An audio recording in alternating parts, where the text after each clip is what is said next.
पूरे दिन में 24 घंटे होते हैं। आप जितने भी घंटे तैयारी करते हैं, जितने घंटे आप एंटरटेनमेंट के लिए कोई वीडियोस देखते हैं या टाइम पास करते हैं, इस टाइम में से आप हमें अपने सिर्फ 10 मिनट दे दीजिए। सिर्फ 10 मिनट मांग रहे हैं आपसे। इन 10 मिनट में हम आपको अपडेट करना चाहते हैं देश और दुनिया के इंपॉर्टेंट करंट अफेयर्स के साथ, जनरल स्टडीज के साथ, जीके के साथ, geography, economics, polity, defence, international affairs, ये सब आपको मिलने वाला है इस स्पेशल बुलेटिन में जिसका नाम है KSG news for aspirants. KSG news for aspirants की शुरुआत करते हैं भारत को मिले एक इंटरनेशनल अवार्ड से। भारत के एग्री रिसर्च बॉडी ICAR यानी Indian council of agricultural research को स्वस्थ मिट्टी के महत्व के बारे में जागरूकता बढ़ाने के लिए United Nations food and culture organisation से prestigious international king Bhumibol world soil day award मिला है। 5 दिसंबर 2020 को वर्ल्ड सॉइल डे के मौके पर वर्चुअल फंक्शन में पुरस्कार दिया गया। आधिकारिक समारोह जनवरी 2021 में बैंकॉक में आयोजित होगा, जहां थाईलैंड की राजकुमारी महाचक्री सिरिधौन ICAR को पुरस्कार प्रदान करेंगी। हरित क्रांति के लिए प्रख्यात ICAR भारत में कृषि अनुसंधान और शिक्षा के समन्वय, मार्गदर्शन और प्रबंधन के लिए जिम्मेदार है। ICAR department of agricultural research and education, ministry of agriculture and farmers welfare, government of India के तहत एक ऑटोनोमस ऑर्गेनाइजेशन है। इसका मुख्यालय दिल्ली में है। 101 ICAR इंस्टीट्यूट्स और देश भर में फैले 71 एग्रीकल्चर यूनिवर्सिटीज के साथ ये दुनिया के सबसे बड़े नेशनल एग्रीकल्चर सिस्टम्स में से एक है। IIT बॉम्बे के शोधकर्ताओं ने भारत के शहरों में रहने वाले लोगों की जीवन शैली पर आधारित urban quality of life index जारी किया। जानते हैं इसके इंपॉर्टेंट पॉइंट्स। लाइफस्टाइल के मामले में 14 शहरों की लिस्ट में मुंबई सबसे ऊपर, इसके बाद दिल्ली, कोलकाता और चेन्नई है। चेन्नई महिलाओं के लिए सबसे सुरक्षित, जबकि पटना शहर सबसे कम अनुकूल है। जयपुर में महिलाओं के खिलाफ अपराध की दर सबसे ज्यादा, जबकि चेन्नई में सबसे कम है। पुरुषों और महिलाओं के बीच साक्षरता दर का अंतर जयपुर में सबसे ज्यादा 13.2% और कोलकाता में सबसे कम 5.4% है। पुणे में साक्षरता सबसे अधिक 91% और हैदराबाद में सबसे कम 83% है। महिलाओं के लिए बेरोजगारी दर पटना में सबसे ज्यादा है। शहरों की लाइफस्टाइल में बिजली, पानी, शिक्षा मूल बातें हैं। रिसर्च के अनुसार पटना में केवल 36% शहरी घरों में ही ट्रीटेड पानी का उपयोग होता है। सरकार द्वारा आर्मी में डिप्टी चीफ के रणनीतिक पद की मंजूरी के साथ सेना मुख्यालय में पुनर्गठन का काम शुरू हो गया है। Third deputy chief of army की पोजीशन क्रिएशन से जुड़े इंपॉर्टेंट फैक्ट समझिए। वह ऑपरेशनल इश्यूज पर सेना के उपाध्यक्ष के लिए सिंगल पॉइंट एडवाइस पर्सन के रूप में काम करेगा। वह operations, intelligence, perspective and information warfare को हेड करेंगे। लेफ्टिनेंट जनरल रैंक के अधिकारियों के नेतृत्व वाले DG मिलिट्री ऑपरेशंस और DG मिलिट्री इंटेलिजेंस उनके अधीन होंगे। पर्सपेक्टिव प्लानिंग और स्ट्रेटेजिक कम्युनिकेशन के लिए 2 नए कार्यालय, जो कि लेफ्टिनेंट जनरल रैंक के डायरेक्टर जनरल के नेतृत्व में भी होंगे, वे भी नए डिप्टी चीफ के अंडर ही आएंगे। स्पेसएक्स ने स्पेस स्टेशन की सप्लाईज लॉन्च की। स्पेसएक्स ने रविवार को इंटरनेशनल स्पेस स्टेशन के लिए अपने ड्रैगन सप्लाई शिप का नया बड़ा वर्जन लॉन्च किया। पहली बार में कंपनी ने एक ही समय में ऑर्बिट में 2 कैप्सूल पहुंचाए। सप्लाईज के साथ पैक ड्रैगन शिप का वजन 2900 किलोग्राम था, जिसमें क्रिसमस गिफ्ट्स, अरबों माइक्रोब्स और क्रस्ट एस्ट्रॉइड सैंपल शामिल थे। इसके साथ ही हड्डी और आंखों के अध्ययन के लिए 40 चूहे सोमवार को अंतरिक्ष स्टेशन पहुंच गए। ड्रैगन ने पिछले महीने 4 अंतरिक्ष यात्रियों को स्पेस स्टेशन पहुंचाया था। स्पेसएक्स नासा के कमर्शियल क्रू प्रोग्राम के साथ काम कर रहा है। अंतरिक्ष में पहली बार उगाई गई मूली, नासा ने शेयर की तस्वीरें। नासा की अंतरिक्ष यात्री और फ्लाइट इंजीनियर केट रूबिन्स ने पहली बार इंटरनेशनल स्पेस स्टेशन में उगाई गई मूली की फसल काटी। केट ने मूली के 20 पौधों को पैक करके 2021 में पृथ्वी पर लाने के लिए कोल्ड स्टोरेज में रख दिया है। नासा ने इस एक्सपेरिमेंट का नाम प्लांट हैबिटेट 02 रखा है। मूली की इस फसल में पोषक तत्व भी हैं और ये खाने लायक भी है।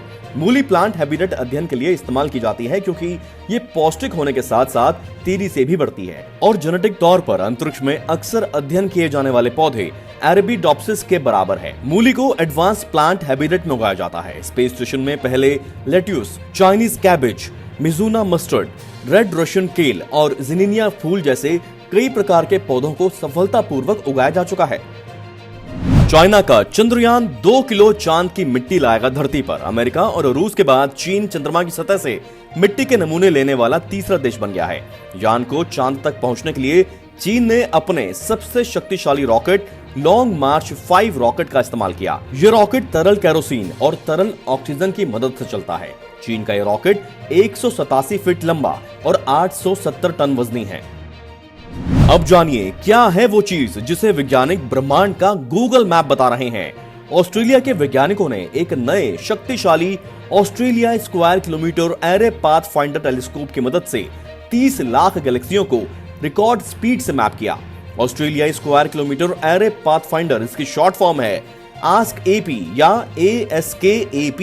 ये पश्चिमी ऑस्ट्रेलिया में स्थित है। आस्क एपी ऑस्ट्रेलिया की साइंस एजेंसी CSIRO द्वारा विकसित और संचालित एक शक्तिशाली दूरबीन है, जिसके जरिए 2021 से बड़े पैमाने पर परियोजनाओं को शुरू करने से पहले आकाश में पायलट सर्वे कर रहा है। हाई क्वालिटी टेलीस्कोप रिसीवर वाला आस्क एपी करीब 36 डिश एंटीना से बना है, जो मिलकर आसमान की पैनोरामा मोड में तस्वीरें लेते हैं। इसकी मदद से पूरे आसमान का मैप बनाने के लिए सिर्फ 903 तस्वीरों को जोड़ना होता है। पहले से सर्वे में उन्हें इसके लिए हजारों तस्वीरें चाहिए होती थी।